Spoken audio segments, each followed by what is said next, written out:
What's up, everybody? Back again with another video. This is gonna be just like a tip and trick video for Clecos. So like here we have a panel I made just to fit a wider tire on the Chevelle 335 tire without tubbing the car, so we didn't have to modify the inside of it. So with these Clecos, the copper ones are 1/8 inch, these. And let's say you got a panel right like this and it's not pulling flush. You can basically take a piece of 1/8 inch metal. I'm gonna show you on the inside in here. Well,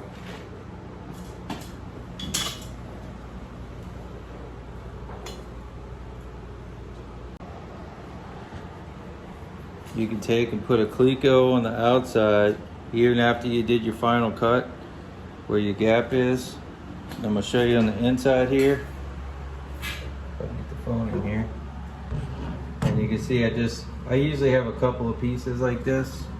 And you can see you take a little flat piece of 18 gauge or something, you know, any kind of thickness really, as long as it's got a little rigidity to it.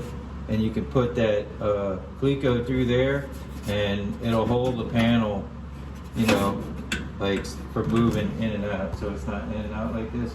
You can put Clecos, and I have a couple pieces I usually cut out, and I'll have it, and basically it just kind of helps with holding the panel flush, so you can TIG weld everything, and it'll keep it from moving.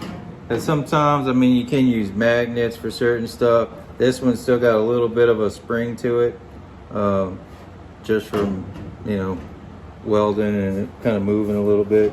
Maybe it wasn't 100% exactly the shape, but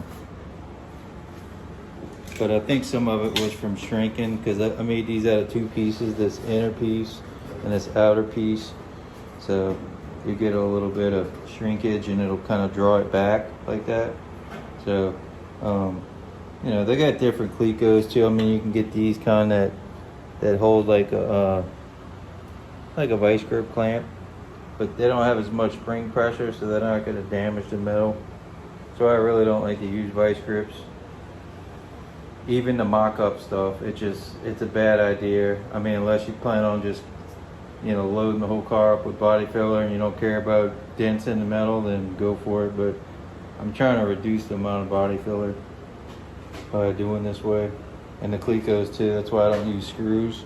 I mean, you can use self-tapping screws, but I can take 20 Clecos off faster than I can take 20 self-tapping screws out, because I guarantee you some of the tapping screws are going to strip out, they're going to be over tightened, they're going to dent the metal in, then you're going to have to do more body work, more hammer, more dolly, when if you use the Clecos, it's better all the way around. It's not going to dent the metal, it's not going to strip out. You know, if anything, I've had a couple of them where I might have bent them or something just because I put it in the wrong hole or something, or it just got, you know, stepped on or whatever reason. I mean, you use them enough and abuse them, they do get damaged after a while.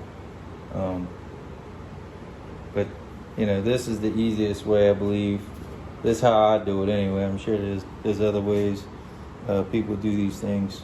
Also, you know, I always make a turn. This side I didn't. I made a 90, but typically you make curves instead of, you know, 90-degree angles or corners. The heat puckers up the metal a little bit more, and you'll get a little bit more distortion here than you would here. So I kind of, you know, trying it out, see how it does on this one.